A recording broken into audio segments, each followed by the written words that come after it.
What is up, everybody? And welcome to the Start, Build, Grow Show. Hit me with it. We are live. Oh my gosh. I think I still got it. It's been a minute. Got it.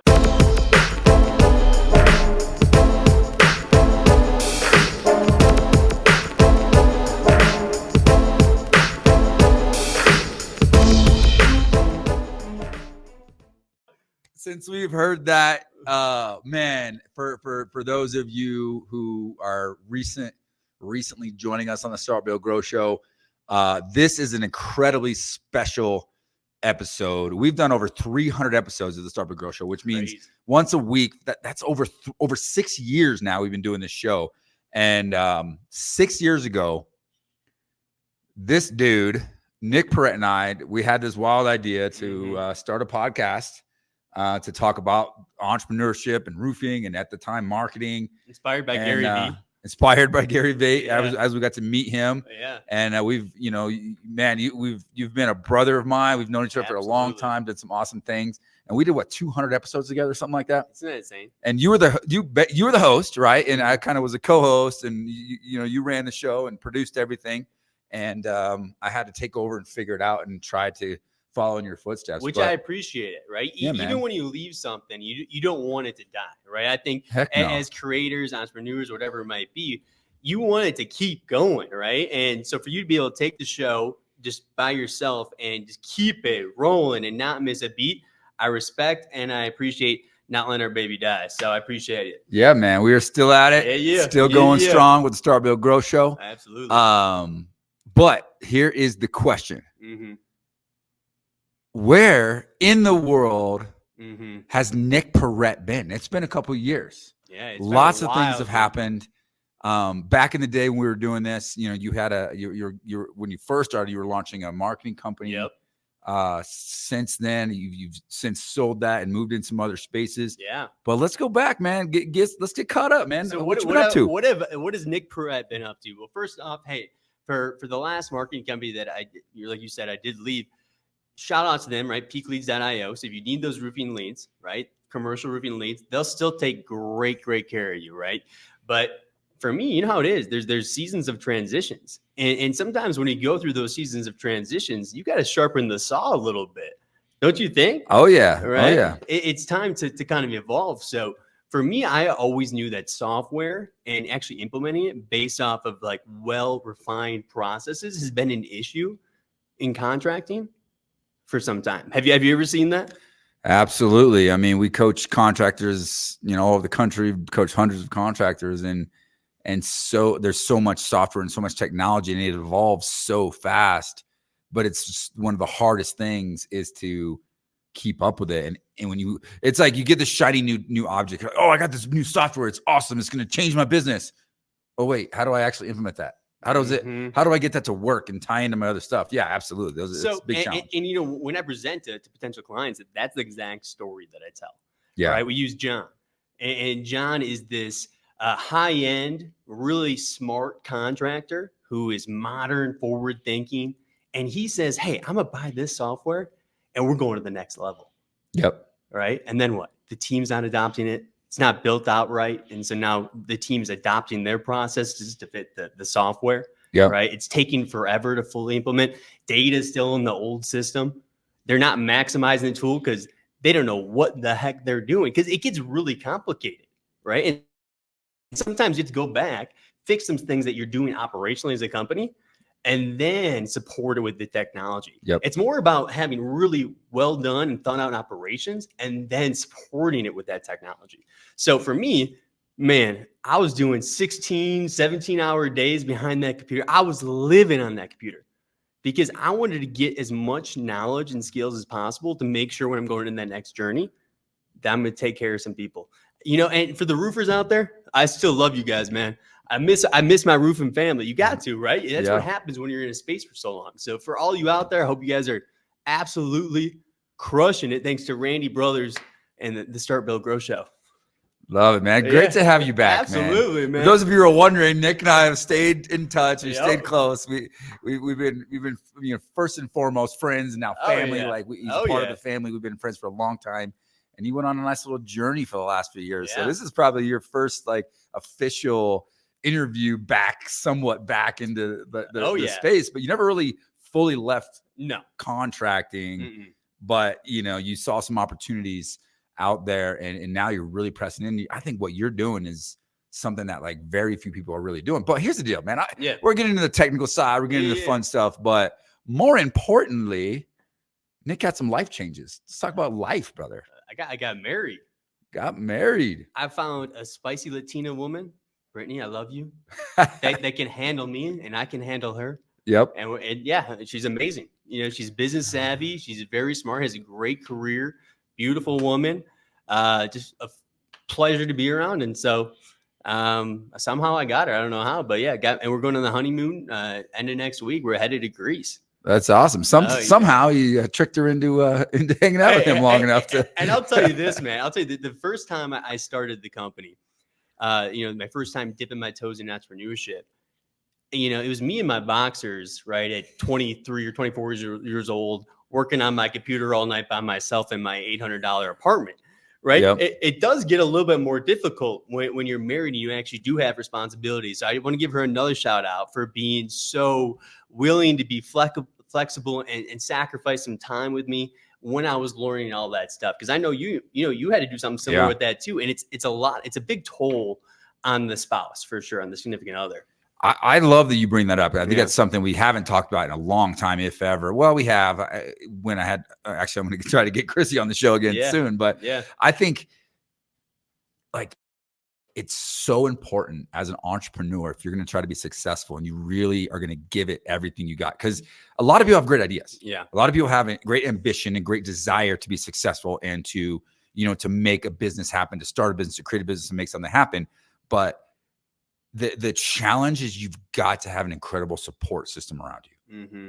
And if you don't have the full buy-in of the people around you, it makes it exponentially more difficult to be successful. It really because does. Early on in the business, it takes all in. It's all in. And it's not just physical, it's mental. Oh yeah. You're mentally all in. Like you can't go to sleep without thinking of that next thing you got to do tomorrow. Or, you wake up and you're up all night long thinking this. And I know you're a guy that'll get in front of a computer, you get locked into an idea and like, I don't see you for 3 days.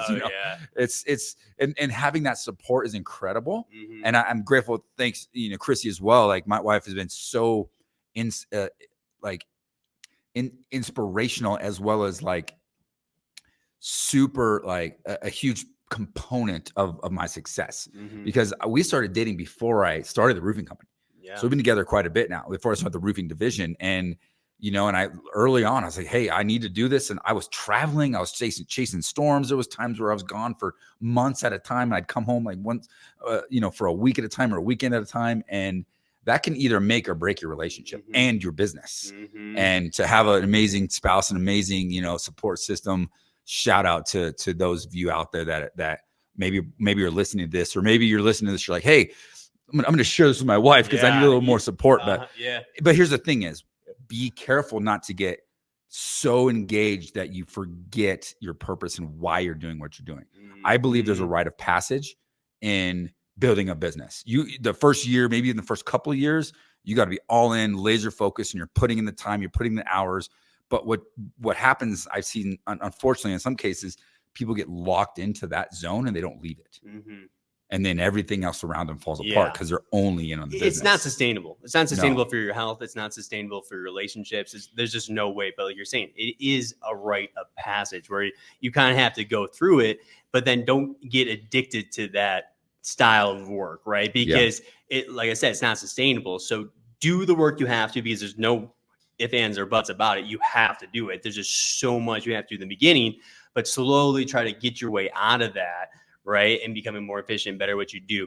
But I wanted to ask you this, because, I was thinking about this when I started this new company. So the company's Better Boss. So you can check us out, betterboss.io, and learn a little bit more about what we're doing. But when I started the first company, I just remember the startup phase is so grueling, right? And there's just so much you have to do. And, obviously you're worried about financials or blah, blah, blah. And so it's high intensity, right? And man, when I got through that, I was like, I'm never doing that again, man. I'm not, no way I'm going back to those days, dude.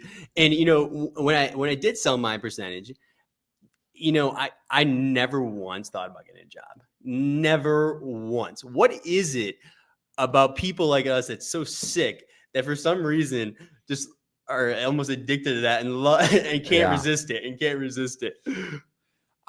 That's a great question. And it's honestly, I think there's a certain, no disrespect to the business owners out there, but I think there's a difference between like a purebred entrepreneur and a business owner. Okay. Like there's a lot of people who see an opportunity. Maybe they have a certain skill set. They work their career in a certain place. And they're like, you know what? I'm ready to take that next step. I'm ready to start a business and build a business. Fantastic. By all means, do that, create a legacy, maybe something you can pass it on for generations. But like an entrepreneur is like addicted to the chase of creating and building and making things happen. And you're willing to go all in and bet on yourself. And there's a thrill to that, right? It's the reason why I believe so many people don't actually go into starting their business. So many people have this dream, I'm going to start a business someday, but they don't actually do it because there's a fear that just holds them back, and maybe a lack of confidence. And I think some entrepreneurs that you see ups, downs, I've been through so many, you've been through so many ups and downs, and a lot of entrepreneurs I've interviewed on this show, there's this commonality of at some point I'm willing to go all in and bet on myself. And maybe that's just because I'm unemployable, because I can't work for other people. That's part of it. Definitely part of it. But like willing to bet on yourself and go all in, you learn so much. You do. You learn so much about yourself, your capacity. And sometimes you may learn that this isn't for you and you might go back in the workforce, and that's okay. But sometimes you may learn that, you know what? I'm all into the chase and the idea of being an entrepreneur, but maybe my vertical is wrong. Maybe my business was not right for me. I didn't have the passion for it like I thought. And in my case, I've always loved construction. I knew that I was an entrepreneur when I was a kid. I think you've had the same. Oh yeah. The same experience. Most everybody I've interviewed. Before I even knew what entrepreneurship was, I gravitated toward it, and I didn't really understand it. For some reason, it just felt like it was just calling me, and that's what I was meant to do.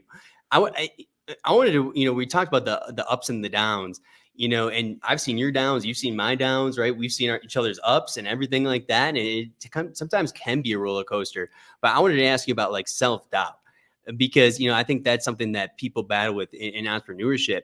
When you're in those lulls, do you ever think like, oh, I'm not going to make it? Or do you just be like, you're stressed and stuff like that, but you always know deep down subconsciously that you're going to figure it out? Well, I'm glad you asked that question, because yes, there's a certain level of confidence you just got to have to believe in yourself, but self-doubt is real. When things go bad, they tend to kind of compound themselves in the negative and in a positive light. And then you make it worse yourself sometimes. And then the market shift change, pandemics happen, no hailstorms happen. I've been through multiple recessions, but here's the thing, dude, faith. I can't stress enough how my faith has carried me through that. Whenever I'm in the worst, most difficult spot, yes, I believe in myself, and yes, I believe in my team and my ability, but I wouldn't do anything without the glory of God on my side. And that's just I believe that wholeheartedly, and my faith is what has helped me through those things. And when things get really, really rough and challenging, that's when, we press in the most. But here's the thing. We also need to press in and understand that faith is strong even when things are going great. I think that's where people get it wrong a little bit. Like, oh, when things are really bad, I'm going to pray, or I'm going to lean on God, or I don't have any other choice. But I think having a consistent, knowledge and understanding and relationship with your faith, and carry those values and those values all the time, ups and downs, that helps even those downs and ups out. And don't be afraid to ask for help. I think is the biggest thing, right? So whenever you are in a lull and you can't figure something out, or whatever it might be, feels like everything's just crashing on top of you, right? Ask for help. Maximize those resources, right? Ask the questions to the people that know things, or might know the people that you have to get connected with, right? So I think always make sure you're willing to ask for help, because people are always willing to help too. So whatever you need, right? Somebody will be able to help you out. Oh yeah, I think that's super important. Nowadays, you have technology, you got YouTube, you got courses, coaches, life coaches, business coaches. I mean, I started an entire second business that my roofing company is great. I don't need a second business. I do it because I love it, and because I love giving back to people. Because as an entrepreneur, early on, I leaned on other people. Yeah. I reached out and like put myself out there to find people who knew and had the knowledge that I wanted to get. And I just reached out to them and to try to learn from those people. Mm-hmm. And you'd be surprised at here's the thing. A lot of successful people, especially entrepreneurs, like there's a certain level of ego they have as well. Mm-hmm. So if some young and or new entrepreneur comes in asking questions on how did you get successful people like to talk about themselves. They like to talk about their success 100%. And they're willing to share. Yeah. But I think there's part of us is, believing in yourself. You got to have the cojones to be able to get uncomfortable and approach someone that you may look at as like, wow, it's when I started this business, I didn't know any millionaires. Like I didn't know wealthy people. I didn't come up from that sort of world. Now like my entire network and all the people I'm really close to are all very successful and millionaires. What has that done for you personally, you think? Being around those type of people? Well, you're the sum of the 10 people you spend the most time with, right? So look at your surroundings and who you're spending time with and who you're learning from and or sharing with. Yeah. And those who are dragging you down, high five, gotta love them, stay in touch, but they can't be in the inner circle. No. If you really want to go where you want to go. I believe it's tough sometimes, but like surround yourself with people who are who are better than you, who have more success than you. Like, what do they say? If you're the smartest person in the room, you're in the wrong room. You're in the wrong room. Absolutely. You're in the wrong room, man. And so when I was just getting this going, right, I'm spending all this time on the computer, right? That's not where the magic's gonna happen. That's where I'm getting my skill sets. But from there, it's talking to the right people, getting the message out, and everything like that. So I just wanted to make sure that I was still networking and making sure I was getting those contact points and ideas flowing, relationships and stuff like that. So I was just like, all right, you have to send 3 networking messages every day as part of your morning routine. Right. So I just literally go through my phone, go through my emails, go through whatever, and just started hitting up random people I haven't talked to in a while. Yeah. Right. And you just build momentum off of it. And then all of a sudden they introduce you to something or they think of an idea or blah, blah, blah. Right. So keep networking always, no matter what you're doing or how busy you are, making sure you're making those contact points because that's where the opportunity is going to come. Man, we're getting a lot of man. I love it's bringing me back, dude. I could just press play, press live, and just go. I mean, did we have any structure for this conversation? Not at all. Let's just go back to the not days. At all, let's do man. this. But we're getting a lot of nice little like innuendos here because like your network is your net worth, and like press into that network and continue to learn. You never know who the next person is you're going to be introduced to, and what's going to happen in life, or right? who might even respond. You know what I mean? Like the thing is that sometimes like, should I send this message? If you're thinking in your head and it could open up opportunities, right? It's not like a negative message. And you're thinking, should I send this? I don't know. Send it. Just send it, right? Like I think one time when I was first starting the first company, man, I reached out to the guy who started Gymshark, right? And he's one of 4 billionaires under 30 years old who is self-made, right? This guy is legit. Dude, I hit him up 2 or 3 times on LinkedIn for questions that I had about business, entrepreneurship. He responded every time. That's incredible. You never know who might be willing to hit you back up, right? And what could come from that, right? So think big, send it, just keep sending it, right? And if you just don't go away, right? Eventually people are going to give you some kind of opportunity, right? They kind of like that hustle, I think. Yeah. Well, I mean, we've shared this story before, but there's probably a lot of new viewers that don't know like our dynamic. Like share the story of how we got connected. Yeah, 100%. So basically, I was working at a software company, right? So I'll take you back even a little bit more, right? So I grew up in the trades. My whole family was contractors other than myself, right? But here I am back in the trades. And so I go work for Milwaukee Tool. They're moving me around. I'm like, you know what? I want to stay put. I want to, build a foundation. So I moved out of Colorado. I got no job. I worked for a software startup for like 9 months, making cold calls, 150 dials, blah, blah, blah. One day, dude, during lunch, I'm like, I can't do this anymore. Walk out. And I'm like, I don't know what the heck I'm going to do, but I know I'm going to do some kind of marketing for contractors. So I'm sending out these LinkedIn messages and I hit up Randy Brothers, right? And hey, this guy's always down for an opportunity, right? So I hit him up, tell him I'm making him a free video. And my video experience at this point was 0. I didn't know that. Yeah, he did a good job selling himself. Right. So I say, hey, I'll make Elite Roofing a free video. And so I meet him at a Starbucks. And I think the night before I had an Amazon tripod that was sent to my house, and it was about this big, right? It was this little guy, and I put my phone on it, and dude, the tripod leg breaks almost immediately and falls It over. falls over. And I'm like, oh man, this is rough. But hey, that's a key lesson. Don't be scared to look stupid. It's okay to look stupid. You're going to look so stupid, especially if you're just getting going, but just keep going, keep going. That's what stops people, right? They think, hey, I look stupid. I'm embarrassed. I suck, blah, blah, blah. Don't worry about it. We all suck.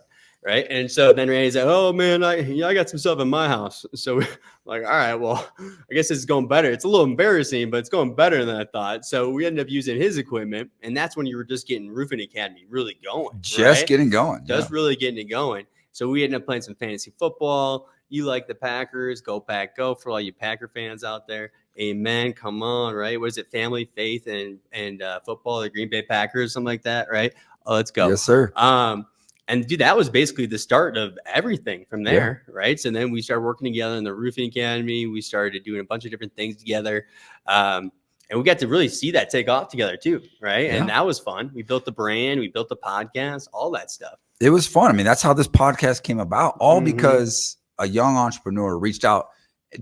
And here's the thing, like, I at the time was still like just getting this new business going. I was just getting in the coaching space, and I've been in roofing a while. I had seen some success in roofing, and I was just working on my quote unquote personal brand and putting myself out there and posting things online. And little did I know, like, whatever you saw, like, stuck out to you, like, oh man, this is somebody I want to be around. Right? I had no credentials. No, like, I was just doing it too. Like, so little do you know, but, the camera we used. Oh yeah, I had just bought it like a week before and had no clue how to use it. I'm like, figuring it out, dude. I mean, see if this works. That's the thing. We're all just figuring it out, right? So just never like think less about yourself when you're going through those phases, right? Because those are the phases that make everything so beautiful, right? It's that process that makes you sweet, right? So anytime you see somebody standing on the top of that mountain, man, you have no idea how many times they felt embarrassed, how many times they said were told no, how many times they failed, all that kind of stuff just be shining on top of that mountain, right? Absolutely. So we're all just figuring it out, right? But you gotta have that curiosity, that willingness, right? And you just gotta think, if I didn't send that LinkedIn message, right, and with basically a skill set that I didn't even have, but it said, I'll figure it out on the run, because that's what we do as entrepreneurs. We figure it out on the run, right? When you send that first proposal, you're like, I'm not sure if this is right, but I hope so, right? So just do it, right? Just do it, baby. Why not? Why not? You know, like John Maxwell says, you got to just jump off the bridge and start building your wings on the way down. And there is a thrill about that. Yeah. There is a thrill about being like, all right, you know, my cash is my oxygen, right? I only got this much time, right? And it's like, will you figure it out? Yeah. Well, I think, and I think so many people, you know, we have this, my wife's now an entrepreneur. It's kind of crazy to think, actually, you know, I started my entrepreneurial journey, I mean, 20 plus years ago. Or, I mean, if you go back to me as a kid, it's been 30, 40, long time. Yeah. I was a kid, but like my actual register, my first business, like paying taxes and all that, you know, was well over 20 years ago now. And since then, every single person like in my immediate family and now including my wife have all gone into owning businesses. Or why do you think that is? Do you think it's been some kind of like contagious thing, an environment type vibe that you kind of set? Potentially the environment, right? It's just like, I think people feed off each other, and if a lot of people want it, like, it's hard to take that initial leap, but if you see someone close to you do it and figure it out, it gives you a certain level of confidence. Like, oh, if he can, here's a reality. Yeah. They know me and they're like, if that dude can do it, if that knucklehead can do it, I can do it. Anybody can do it, right? That's the reality of it. And I'm just dumb enough to go try it without knowing what I'm doing and figure it out. And they're a lot, I mean, everyone around me, my whole family, they're all smarter than me. So they've seen some amazing success happen. So it's cool to see. However, we were just talking about this at lunch earlier, and about, my wife's a new entrepreneur. We bought her a franchise a couple of years ago, and it's fit for mom. It's a fitness for postpartum, mothers, and an amazing community. And they do stroller strides and at all these parks. And it's such a cool, program, and such a cool business that she's doing.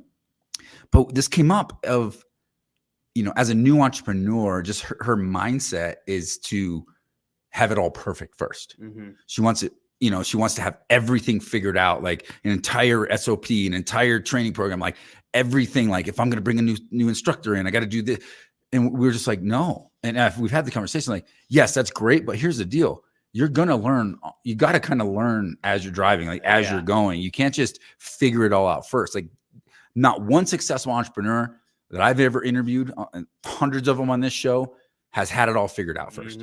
They just went for it and learned and grew and got better and learned and grew and got better and rinsed and repeat and put themselves in better circles and find better people and get better and better and better and learn and learn and learn. And then you reach a certain level of success. But here's the thing, you never stop that process. No. But it's tough because when you're new, right, there's definitely some self-confidence issues for sure. And when you don't have those things perfected, you feel the pain of it, right? So you hire somebody and they quit right away because they don't have stuff to set them up for success, or a client's pissed off because client onboarding wasn't set up right, whatever it might be. But, you know, for me, it's like when I set up the new company, Better Boss, you know, I built up the brand and I took the vision that I had for the company and I built out this massive website, right? Homepage, about us, right? So all the services, everything like that. But the thing is all that was made up. That was my assumptions of how I was going to serve my clients. It wasn't even real. The only way that I can know what's real is to get my hands dirty. So basically you go in, you send a proposal that really didn't fit the project, but you didn't know any better because you've never done it before, but you assume this would be a good process. So now all of a sudden, all right, that's not how it works. So the next time you go in and you change that proposal, you update it to match that experience that you had with the customer and fix the things that didn't go well. And you adjust it as you need to. Same thing with the website. All of a sudden now that I got my hands dirty with more companies and constructions and the trades, I realized, this is essential. Oh, this is essential. Oh, this is how long this is going to take. And then you rebuild it. But in the beginning, you have no idea. Yeah. The experience is the only thing that's going to teach you what you need to know to really build out the correct SOPs and everything else about the company. Yeah, very cool. So shifting gears just a little bit here. Let's have some fun, man. We've done, it's been a long time. You weren't having fun before? We're always having fun. Good. Sitting right here. We haven't even set up the studio. I usually film in I have an office built out upstairs. I film there now, and I haven't even set up the studio. I love it. I love it. Got everything set up. Honor. Like, what are some of the, let's go back. Let's just reminisce a little bit, man. Like, I remember we've shared this story before, but like the funniest thing is, I think it was episode 3 or 4. We're like, let's go outside. It'll be great. So 2 things happened. One, we went outside. We set up a little phone and we thought we had a little microphone. Had a fire session. And we this time we were going live. We were live. Every time we just press live and go live. And we did a whole session, like not one person was watching. We're like, or one person would pop on. No, one was watching the whole time. I don't know who that was. One. And then they pop on. And then all of a sudden we're like, what the heck? We've always gotten at least some people in watching this. Are we that bad? Yeah. The audio was off. No audio for like a 40-minute episode. And we were live on Facebook for the entire time. Yeah, that was fun. With no audio. And then we had to redo it. And then we realized that even when we did set up the audio, doing it outside on my deck was a dumb idea because we have cars driving by and like you can't hear anything. You can't hear anything. So it's just trial and error, right? That was a fun one. Yeah, that was good. I mean, all the conferences obviously were fun, right? We ran it to Gary Vee, right? So we went out to New Orleans for a roofing conference. Gary Vee's the headline speaker. We had great food. It was just a great environment. Met a bunch of great people, and then we get done. We're at the airport about to leave, and Gary Vee's there. And he tells his crew, just go ahead. I'm going to keep talking to these guys. And he just spends time just hanging out and talking with us. And it was cool too, because I don't really watch this stuff anymore. But in the beginning, I watched a lot of it to try to pump me up, learn some things. He's just so positive, and that's a good reinforcement. And so it's kind of cool, at that time, obviously we had a good business relationship at multiple levels, but it also had a client. So I was able to be like, hey, I was watching your stuff. I ended up leaving, start something, and this is a client right here. Yeah. So thank you. That was cool. Well, yeah, and he was actually the inspiration behind, when we met. That was right when I was launching my book. Which the show is premised around, like start it, build it, grow it. The Contractor's Guide to Success. If you haven't got that yet, you can find it on Amazon. Yeah, check it out. I mean, it's still to this day one of the best sellers in the construction, entrepreneurship and construction space. I get, like, we sell a number of copies every single month. It's really cool to see awesome, that, how it just keeps going. And it's been something that's cool. And he gave you some advice on that. Like, it was right when, and I remember at one point when that first came out, cause you're intentional about your book launch at a certain timing and you try to get it to be on the top of whatever category. But like, it was a top 5 book in the entrepreneurship category at the same time that Crushing It had just come out, that he wrote. Oh, wow. So he was number 1. I was like number 3 or 4. Wow. For a long enough time to get a screenshot. I don't even know where that is so anymore. Cool, but though. like that was cool. Oh yeah. You know. So and I think we did. We done. I know you have a mastermind coming up. I think stuff like that was always fun when we hosted events. To be able to get to that level where people all over the country are coming to Denver or wherever we were and learning, collaborating. Excited to scale, like-minded individuals who are just soaking in information while sharing information. And I think that community vibe is really cool, right? Because everybody's going through the same struggles, the same insecurities, whatever it might be. And so to be able to come together and finally have a place where you can speak, because if you go home, at night and you're stressed out about some of the work, no one's really going to understand it the way that you do, other than those type of people that are going to be at stuff like your mastermind. Yeah. And it's awesome because we actually, with my Roofing Academy program, like we do a lot of one-on-one coaching. We have a whole 200 hours of content online and in a huge document vault. Like it's pretty much a roofing business in a box. Yeah. But what my favorite thing about that, our entire program, our entire membership is the mastermind. Yeah. And we had our meeting today and it's like, you get a group of entrepreneurs, business owners, all different like time in business sizes, all different things coming together, breaking out into small groups and like sharing and collaborating and helping each other through challenges and solving problems.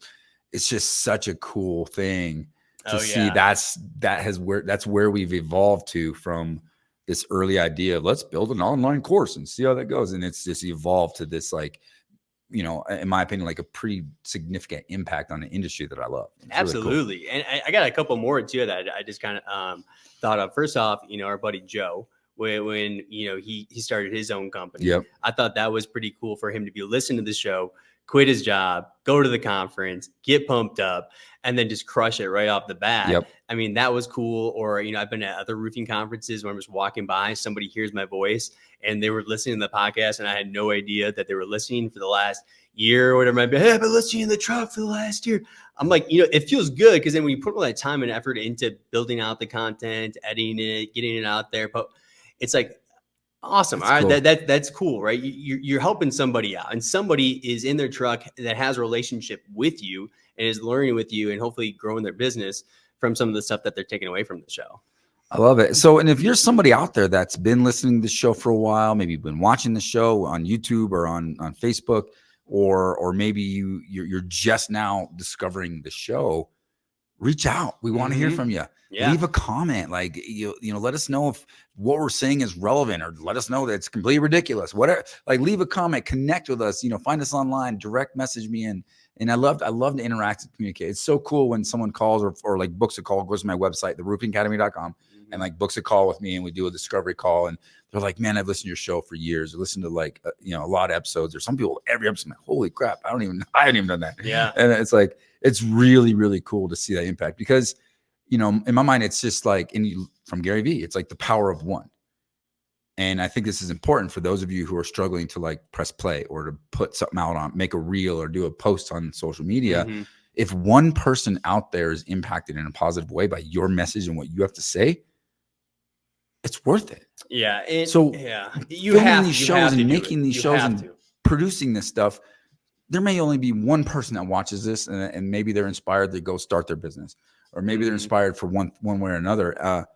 It's well worth it. It's worth all the setup and the time and the energy to do all this. It's worth it if one person, gets value out of it. So we appreciate you guys. If you're new to the show, if you've been on the show, if you haven't subscribed, we have 300 plus episodes on all the different podcasting platforms. We're so grateful for the time we've been able to do this and the years that we've been able to do this. What is up, everybody? It's that time again. The Roofing Academy is presenting another one-day workshop. Our roofing success system workshops have been amazing. We've had such great feedback. We decided to do one again.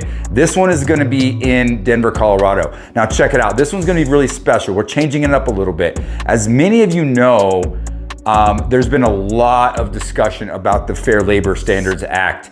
Now, many roofing contractors operate in this gray area, whether, you have 1099 employees or W-2 employees, or, subcontractors. Are they considered subs? Are they considered employees? We're going to spend some good time with an attorney, Rick Daly from Daly and Black. He's actually flying in person and joining us and going to be getting us some amazing clarity on this challenge.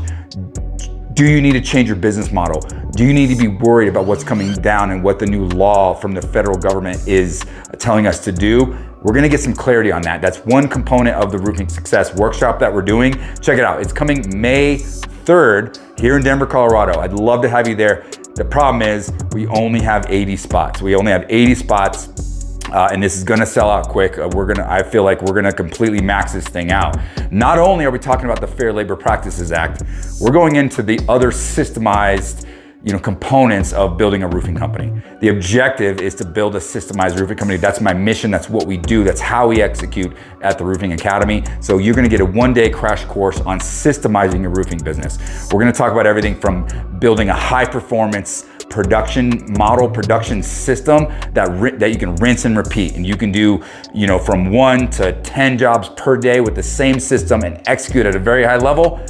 Very important. We're going to talk about that. We're going to teach you how to hire, onboard, train, and retain an amazing team of A players, from your sales team to your staff to your back office, how to build an amazing team and retain an amazing team of A players. We're going to teach you how to do that as well. We're also going to talk about how to run your business by the numbers, get some financial strategies and training on how to systemize the back office of your business and how to run your business by the numbers. We're definitely diving into that as well, plus so much more. We're gonna have experts, some high-level, multi-million-dollar sales producers gonna be there talking about how to hire, train, and retain high performance sales reps. And that's just the start of it. Not only are you gonna learn some amazing things on how to systemize your business, how to answer the questions, should I hire W-2s or 1099s, but you're also going to be able to network and connect with some amazing leaders and industry professionals in the roofing business. So, hey, check it out. May 3rd, Denver, Colorado. Come hang out with me and our amazing team, as well as our speakers and some other amazing roofing contractors. I can't wait to see you there. So click the link below. Get your ticket right now. Again, this is so cheap. We're doing this we're literally just doing this for cost. We want to serve the industry. That's what we're dedicated to doing. So make sure to mark your calendars, get your ticket now, and we'll see you in May.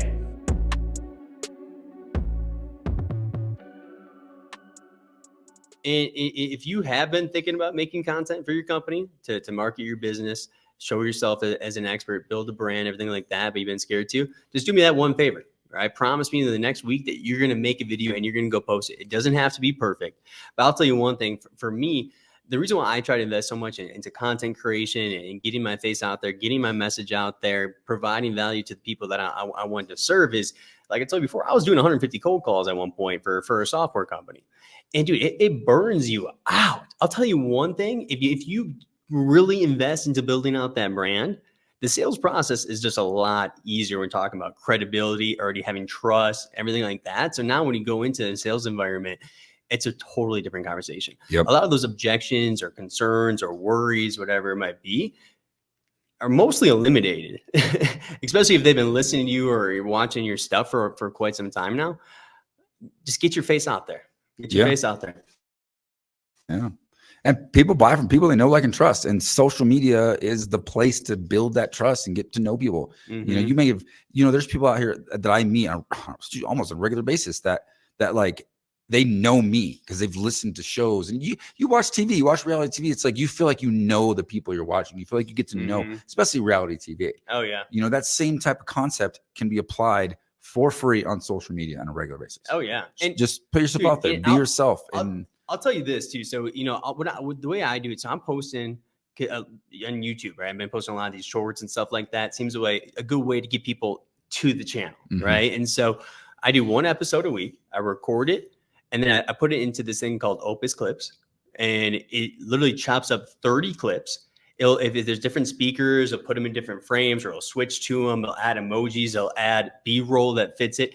Literally everything. It'll give me 30 clips. Wow. All right. And then what I do is I just download those. I go to YouTube. I just add the music. And then I have a tool called vidIQ. Yep. All right. It's like $50. It literally gives me all the hashtags that I need to try to hit up. It gives me an SEO score.